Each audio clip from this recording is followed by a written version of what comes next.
എല്ലാവർക്കും PSC റിഡോസിൻ്റെ മറ്റൊരു വീഡിയോയിലേക്ക് സ്വാഗതം. ഇന്ന് ഒരു റാങ്ക് ലിസ്റ്റിൻ്റെ അപ്ഡേഷനാണ് നിങ്ങളിലേക്ക് എത്തിക്കുവാനുള്ളത്. നിങ്ങൾക്കറിയാവുന്ന പോലെ തന്നെ റീസെൻ്റായി പുറത്തിറങ്ങിയ PSC റാങ്ക് ലിസ്റ്റുകളിൽ ഏറ്റവും കൂടുതൽ നിയമനം നടക്കുന്നതും ഭാവിയിൽ ഏറ്റവും കൂടുതൽ നിയമനം നടക്കാൻ സാധ്യതയുള്ളതുമായ ഒരു പോസ്റ്റിനെ പറ്റിയാണ് നിങ്ങളോട് പറയാനുള്ളത്. 609/2021 കമ്പനി ബോർഡ് LGS എന്ന തസ്തികയെ പറ്റി. കമ്പനി ബോർഡ് LGS റാങ്ക് ലിസ്റ്റുമായി ബന്ധപ്പെട്ട് ഒരു 10 ദിവസങ്ങൾക്ക് മുന്നേ നമ്മളൊരു വീഡിയോ അപ്ലോഡ് ചെയ്തിട്ടുണ്ടായിരുന്നു. ആ വീഡിയോയിൽ ഏറ്റവും റീസെൻ്റായി നടക്കുന്ന നിയമന നില നമ്മൾ പരാമർശിക്കുകയുണ്ടായി. ഏകദേശം 123ഓളം പേർക്കാണ് 5ാം ഘട്ട നിയമന ശുപാർശ അയച്ചിട്ടുള്ളത്. അത് ഏകദേശം നിയമന നില 1404 എന്ന ടോട്ടൽ നിയമനത്തിലേക്ക് എത്തുമെന്നും ഓരോ കാറ്റഗറിയുടെയും നിയമന നില തിരിച്ച് നമ്മൾ ആ ഒരു വീഡിയോയിൽ വിശദീകരിക്കുന്ന സാഹചര്യം ഉണ്ടായിട്ടുണ്ടായിരുന്നു. നമ്മൾ അതിൽ കൃത്യമായും പറഞ്ഞിട്ടുണ്ട്, വരും ദിവസങ്ങളിൽ ആ ഒരു അഡ്വൈസ് ചാർട്ട് PSCയുടെ വെബ്സൈറ്റിൽ അപ്ലോഡ് ചെയ്യപ്പെടും.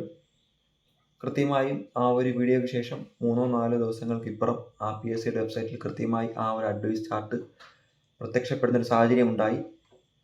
നമ്മൾ വീഡിയോയിൽ പറഞ്ഞ കാര്യങ്ങൾ ശരിവെക്കുന്ന വണ്ണം ഓരോ കാറ്റഗറിയും ടോട്ടൽ നിയമന നിലയിൽ കൃത്യമായും ആ ഒരു അഡ്വൈസ് ചാർട്ടിൽ കാണപ്പെട്ടു. പിന്നെ ആ ഒരു വീഡിയോയിൽ നമ്മൾ പറഞ്ഞ പ്രധാന കാര്യം ഇനി വരാൻ പോകുന്ന വേക്കൻസികൾ ഏതൊക്കെയാണ് എന്നത് തന്നെയാണ്. നിങ്ങൾക്കറിവുള്ളതുപോലെ തന്നെ Kerala water authority, Boko, KSFE ഈ 3 ബോർഡുകളാണ് ഈ ഒരു റാങ്ക് ലിസ്റ്റിൻ്റെ നട്ടെല്ല് എന്ന് പറയുന്നത്. അതിൽ തന്നെ ആ വീഡിയോയിൽ നമ്മൾ എടുത്തു പറയുന്നുണ്ടായിരുന്നു, വരും ദിവസങ്ങളിൽ അപ്ഡേറ്റ് ആവുന്ന വേക്കൻസികളിൽ ഭൂരിഭാഗവും വരാൻ സാധ്യതയുള്ളത് KSFEയിൽ നിന്നും വാട്ടർ അതോറിറ്റിയിൽ നിന്നും ആയിരിക്കുമെന്ന്. അതിൽ തന്നെ വീണ്ടും നമ്മൾ വിശദമായി എടുത്തു പറയുന്ന ഒരു സാഹചര്യം ഉണ്ടായി. KSFEയിൽ നിന്നും ഫ്രഷ് വേക്കൻസിയും കേരള വാട്ടർ അതോറിറ്റിയിൽ നിന്നും NJD വേക്കൻസി ആയിരിക്കും പ്രധാനമായും റിപ്പോർട്ട് ചെയ്യുക. ആ ഒരു വീഡിയോ ശരിവെക്കുന്ന വണ്ണം, ആ ഒരു വീഡിയോയിലെ വസ്തുതകൾ ശരിവെക്കുന്ന വണ്ണം കഴിഞ്ഞ ദിവസങ്ങളിൽ KSFEയിൽ നിന്നും 73ഓളം ഫ്രഷ് വേക്കൻസികൾ റിപ്പോർട്ട് ചെയ്യുന്നൊരു സാഹചര്യം ഉണ്ടായി. നിങ്ങൾക്ക് ഈ സ്ക്രീനിൽ കാണാവുന്നതുപോലെ തന്നെ കേരള സ്റ്റേറ്റ് ഫിനാൻഷ്യൽ കോർപ്പറേഷൻ്റെ ഭാഗത്തു നിന്നും 73ഓളം ഫ്രഷ് വേക്കൻസി റിപ്പോർട്ട് ചെയ്യുന്നൊരു സാഹചര്യം ഉണ്ടായിട്ടുണ്ട്. നമ്മുടെ ആ ഒരു വീഡിയോയുടെ കമൻറ്റ് ബോക്സിൽ കുറേയധികം ഉദ്യോഗാർത്ഥികൾ ചോദിച്ചൊരു ചോദ്യമായിരുന്നു, KSFEയിൽ നിന്നും NJD വേക്കൻസിയായി എത്ര എണ്ണം ഏകദേശം ലഭിക്കാൻ സാധ്യതയുണ്ട് എന്നുള്ളത്. ഞങ്ങളുടെ ഒരു വിലയിരുത്തൽ പ്രകാരം KSFEയിൽ നിന്നും ലഭിക്കാൻ സാധ്യതയുള്ള NJDകളുടെ എണ്ണം എന്ന് പറയുന്നത് ഏകദേശം ഒരു 10 മുതൽ 15 വരെയാണ്. ഇനി പ്രധാനമായും റിപ്പോർട്ട് ചെയ്യാനുള്ളത് കേരള വാട്ടർ അതോറിറ്റിയിൽ നിന്നുമാണ് ഉള്ളത്. കേരള വാട്ടർ അതോറിറ്റിയിൽ നിന്നും ആദ്യഘട്ടത്തിൽ ഏകദേശം 300-ന് പുറത്ത് ആൾക്കാർക്ക് നിയമനം ലഭിക്കുന്ന സാഹചര്യം ഉണ്ടായി. അവിടെ തന്നെ ആ നിയമനം ലഭിച്ചതിൽ കുറേയധികം NJDകൾ ഉണ്ടായിട്ടുണ്ട്. ആ NJDകളാണ് വരും ദിവസങ്ങളിൽ റിപ്പോർട്ട് ചെയ്യാൻ സാധ്യത ഉള്ളതായി പരിഗണിക്കപ്പെടുന്നത്. അതാണ് ഞങ്ങൾ നിങ്ങളിലേക്ക് എത്തിച്ചത്. അപ്പോൾ ആ ഒരു NJDയുമായി ബന്ധപ്പെട്ടും കുറേയധികം ഉദ്യോഗാർത്ഥികൾ കമൻറ്റ് ബോക്സിൽ ഒരു ആശങ്കയായി രേഖപ്പെടുത്തിയത് ഏകദേശം എത്രത്തോളം NJD വാട്ടർ അതോറിറ്റിയിൽ നിന്നും ആദ്യഘട്ടത്തിൽ റിപ്പോർട്ട് ചെയ്യാൻ സാധ്യത ഉണ്ട് എന്നുള്ളതാണ്. എൻ്റെ ഒരു വിലയിരുത്തൽ പ്രകാരം ആദ്യഘട്ടത്തിൽ ഒരു 110ഓളം വേക്കൻസി ആണ് കേരള വാട്ടർ അതോറിറ്റിയിൽ നിന്നും NJDയായി രേഖപ്പെടുത്താൻ സാധ്യത ഉള്ളത്. ഈ ഒരു 110 എന്നുള്ള NJDക്ക് അപ്പുറത്തേക്ക് ഫ്രഷ് വേക്കൻസിയായി എത്ര എണ്ണം ഇനി വാട്ടർ അതോറിറ്റിയിൽ റിപ്പോർട്ട് ചെയ്യാൻ സാധ്യതയുണ്ട്. കാര്യം ഓൾറെഡി KSFEയിൽ നിന്നും ഒരു ഫ്രഷ് വേക്കൻസി 73ഓളം വേക്കൻസി റിപ്പോർട്ട് ചെയ്തു. ഇനി വാട്ടർ അതോറിറ്റിയിൽ നിന്നും എത്ര ഫ്രഷ് വേക്കൻസി റിപ്പോർട്ട് ചെയ്യാൻ സാധ്യതയുണ്ട് എന്ന് ഒരു ചോദ്യം ഉണ്ടായി. ഒരു ഏകദേശം 70-ന് അടുത്ത് ഒരു നമ്പറായിരിക്കും ഇനി വാട്ടർ അതോറിറ്റിയിൽ നിന്നും ഫ്രഷ് വേക്കൻസിയായി റിപ്പോർട്ട് ചെയ്യാൻ സാധ്യതയുള്ളത്. നിങ്ങൾ മനസ്സിലാക്കാനുള്ളത്, ഇതൊരു ഏകദേശം എണ്ണമാണ്. ഈ ഒരു എണ്ണത്തിൽ അങ്ങോട്ടും ഇങ്ങോട്ടും നേരിയ വ്യത്യാസങ്ങളുണ്ടാവാം. ഇതൊരു അപ്രോക്സിമേറ്റ് അല്ല. ചെറിയ ചെറിയ വ്യത്യാസങ്ങൾ അങ്ങോട്ടും ഇങ്ങോട്ടും ഉണ്ടാവാം. എങ്കിലും ഏറെക്കുറെ ശരിയായിരിക്കും എന്ന് തന്നെയാണ് എൻ്റെ ഒരു വിലയിരുത്തൽ. ഇനി ഇത് ഈ KWയുടെ നിയമനം വൈകുന്നതുമായി ബന്ധപ്പെട്ട് കുറച്ചധികം ഉദ്യോഗാർത്ഥികൾ ആശങ്ക ഉന്നയിച്ചിരുന്നു. എന്താണ് അതിന് കാര്യമെന്നുള്ളത്. അപ്പോൾ ഈ KWA അല്ലെങ്കിൽ കേരള വാട്ടർ അതോറിറ്റി ബന്ധപ്പെട്ട് ചെറിയൊരു കാലതാമസം നിങ്ങൾ രേഖപ്പെടുത്തിയതുപോലെ തന്നെ ചെറിയൊരു കാലതാമസം നേരിട്ടിരുന്നു. അതായത് ആദ്യഘട്ടത്തിൽ നിയമനം ലഭിച്ചവർക്ക് നിയമനം ശുപാർശ ലഭിക്കുന്നതിന് ഒരാഴ്ചയോളം നീണ്ടു നിൽക്കുന്ന ഒരു വെരിഫിക്കേഷൻ പ്രക്രിയ നിലവിലുണ്ടായിരുന്നു. അതായത് ഈ നിയമന ശുപാർശ ലഭിച്ചതിന് ശേഷം കേരള വാട്ടർ അതോറിറ്റിയുടെ ഭാഗത്തു നിന്നും ഒരാഴ്ചയോളം നീണ്ടു നിൽക്കുന്ന ഒരു വെരിഫിക്കേഷൻ, അതായത് കാസർഗോഡ് മുതൽ തിരുവനന്തപുരം വരെ ഉള്ള നിയമന ശുപാർശ ലഭിച്ച ഉദ്യോഗാർത്ഥികൾ തിരുവനന്തപുരത്തെ വെള്ളയമ്പലത്ത് സ്ഥിതി ചെയ്യുന്ന വാട്ടർ അതോറിറ്റിയുടെ ഹെഡ്ക്വാർട്ടേഴ്സിൽ വന്ന് ഈ വെരിഫിക്കേഷൻ അറ്റൻഡ് ചെയ്യേണ്ട ഒരു സാഹചര്യം. അപ്പോൾ വെരിഫിക്കേഷൻ എന്ന് പറയുമ്പോൾ നിങ്ങൾ വിചാരിക്കും PSC വെരിഫിക്കേഷൻ പോലെ ഒരു സർട്ടിഫിക്കറ്റ് കാണിച്ചൊരു വെരിഫിക്കേഷനാണെന്ന്. അല്ല, ഏകദേശം ഒരു ദിവസം തന്നെ വേണ്ടി വരുന്നൊരു വെരിഫിക്കേഷൻ പ്രോസസ്സാണ് കേരള വാട്ടർ അതോറിറ്റിയുടെ ഭാഗത്തു നിന്ന് നിങ്ങൾ അറ്റൻഡ് ചെയ്യേണ്ടതായിട്ടുള്ളത്. ഏകദേശം ഒരു 4-5 ഘട്ടങ്ങൾ നീണ്ടു നിൽക്കുന്നൊരു വെരിഫിക്കേഷനാണ്. അതിനുശേഷം ആ ഒരു നിയമന ശുപാർശയുടെ പരമാവധി കാലാവധിയായ 90-ാം ദിവസത്തിലാണ് കേരള വാട്ടർ അതോറിറ്റിയുടെ ഭാഗത്തു നിന്നും ആദ്യ 2 ഘട്ടത്തിൽ നിയമന ശുപാർശ അല്ലെങ്കിൽ അപ്പോയിൻമെൻറ്റ് ലഭിക്കുന്ന സാഹചര്യം ഉണ്ടായിരുന്നത്. എന്നാൽ 3-ാം ഘട്ട നിയമന ശുപാർശയിലേക്ക് വരുമ്പോൾ, വാട്ടർ അതോറിറ്റി ബന്ധപ്പെട്ട് 3-ാം ഘട്ട നിയമന ശുപാർശയിലേക്ക് വരുമ്പോൾ ഈ ഒരു കാലതാമസം ഒഴിവാക്കുന്നതിന് വേണ്ടി പുതിയൊരു MDയുടെ ഭാഗത്തു നിന്നും ഒരു നിർദ്ദേശം ഉണ്ടായിട്ടുണ്ട്. അതായത് ഈ ഒരു കാസർഗോഡ് മുതൽ തിരുവനന്തപുരം വരെയുള്ള ഉദ്യോഗാർത്ഥികളെ വെള്ളയമ്പലത്തിലേക്ക് എത്തിച്ച് വെരിഫിക്കേഷൻ നടന്നൊരു പ്രക്രിയ ഇനി മുതൽ വേണ്ട എന്നും, അതിനു പകരം ആ ഒരു ഉദ്യോഗാർത്ഥി ഏത് ഓഫീസിലേക്കാണോ നിയമന ശുപാർശ ചെയ്യപ്പെടുന്നത് അല്ലെങ്കിൽ ഏതൊരു ഓഫീസിലേക്കാണോ അവനെ നിയമിക്കപ്പെടുന്നത് ആ ഒരു ഓഫീസിലെ മേലധികാരി ആ ഒരു വെരിഫിക്കേഷൻ പ്രോസസ്സ് നടത്തട്ടെ. പിന്നീട് അത് വാട്ടർ അതോറിറ്റിയുടെ വെബ്സൈറ്റിലേക്ക് രേഖപ്പെടുത്തട്ടെ എന്നുള്ളതാണ് പുതിയൊരു ആശയം. അത് വരും ദിവസങ്ങളിൽ ഈ ഒരു നിയമന ശുപാർശയുമായി ബന്ധപ്പെട്ടൊരു കാലതാമസം കുറയ്ക്കുന്നതിനും എത്രയും പെട്ടെന്ന് ഈ പറയുന്ന NJD വേക്കൻസികൾ വെബ്സൈറ്റിലേക്ക് എത്തുന്നതിനും കാരണമാകും. നമ്മൾ ഈ ഒരു 110ഓളം NJD വേക്കൻസികൾ KWAയിൽ നിന്നും റിപ്പോർട്ട് ചെയ്യാൻ സാധ്യതയുണ്ട് എന്ന് വീഡിയോയുടെ ആദ്യഘട്ടത്തിൽ പരാമർശിച്ചു. നിങ്ങൾ മനസ്സിലാക്കാനുള്ളത് ആദ്യഘട്ടത്തിലെ 300-ൽ പരം വേക്കൻസികളുടെ ഇതുമായി ബന്ധപ്പെട്ടാണ്. ഇനി അതിനുശേഷം 2-ാം ഘട്ടത്തിൽ ഒരു 46ഓളം OA പോസ്റ്റിലേക്ക് നിയമന ശുപാർശ PSC അയച്ചിട്ടുണ്ടായിരുന്നു.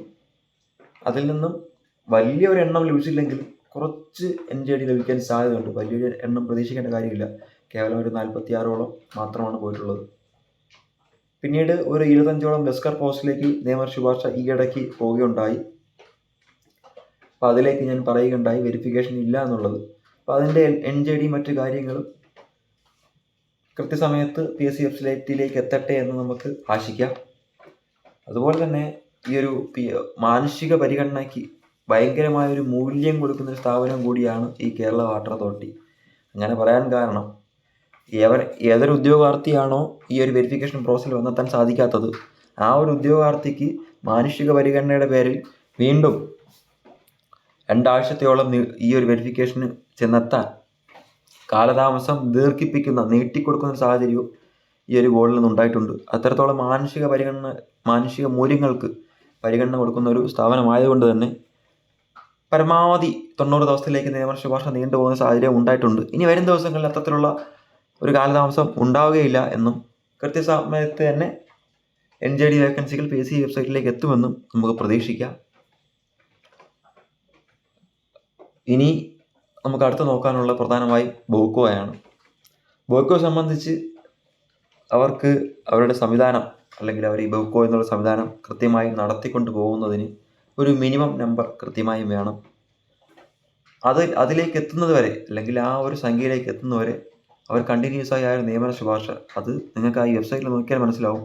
കൃത്യമായി ഒരു NJD ആണെങ്കിൽ പോലും റിപ്പോർട്ട് ചെയ്യുന്നൊരു സാഹചര്യമുണ്ട്. കാര്യം ബോക്കോയെ സംബന്ധിച്ച് ആദ്യഘട്ടത്തിൽ 300-ന് പുറത്ത് നിയമന ശുപാർശ അയക്കുകയുണ്ടായി. പിന്നീട് നിങ്ങൾ ആ സ്ക്രീനിൽ നോക്കിയാൽ കാണാൻ സാധിക്കും 30/7/2024 ഒരു NJD. കാര്യം ഒരു NJD ആണെങ്കിൽ പോലും സമയബന്ധമായി റിപ്പോർട്ട് ചെയ്തിരിക്കും ബോക്കോയുടെ ഭാഗത്ത്. അതിന് പ്രധാന കാരണമായി പറയാനുള്ളത് ബോക്കോ എന്ന് പറയുന്ന ഒരു ബോർഡിൻ്റെ ഏറ്റവും അടിസ്ഥാന ഘടകം അല്ലെങ്കിൽ നട്ടെല്ല് എന്നൊക്കെ നമുക്ക് വിശേഷിപ്പിക്കാവുന്ന ഒരു പോസ്റ്റാണ് ഷോപ്പ് അറ്റൻഡൻറ്റ്. അത്രത്തോളം ഒരു പ്രാധാന്യം ഈ ഒരു പോസ്റ്റിന് ബോക്കോയിലുണ്ട്. അതുകൊണ്ട് തന്നെ ബോക്കോയിൽ ഒരു കാരണവശാലും ഒരു ചെറിയൊരു ലാഗ് പോലും അവിടെ ഉണ്ടാകുന്ന ഒരു സാഹചര്യം ഉണ്ടാവുകയില്ല. അവർക്ക് ഈ ഒരു സെയിൽ നടത്തിക്കൊണ്ട് പോകുന്ന ഒരു എണ്ണത്തിലേക്ക് എത്തുന്നവരെ ഉറപ്പായും ഈ സെയിലിൻ്റെ ചുക്കാൻ പിടിക്കുന്നത് അല്ലെങ്കിൽ അവിടെ നടക്കുന്ന വിൽപ്പനയുടെ ചുക്കാൻ പിടിക്കുന്നത് ഷോപ്പ് അറ്റൻഡൻറ്റ് തന്നെയാണ്. അതുകൊണ്ട് കൃത്യമായും അത് ഒരു NJD ആണെങ്കിൽ ഒരു NJD, അത് ഒരു ഫ്രഷ് വേക്കൻസി ആണെങ്കിൽ ഒരു ഫ്രഷ് വേക്കൻസി, അത് കൃത്യമായും സമയബന്ധമായി റിപ്പോർട്ട് ചെയ്യുന്ന സാഹചര്യം ബോക്കോയിൽ ഇന്നുമുണ്ട്, അന്നുമുണ്ട്, എന്നുമുണ്ട്. അപ്പോൾ ഇതാണ് അപ്കമിങ് വേക്കൻസിയുമായി ബന്ധപ്പെട്ട് നിങ്ങളിലേക്ക് എത്തിക്കാനുള്ളത്.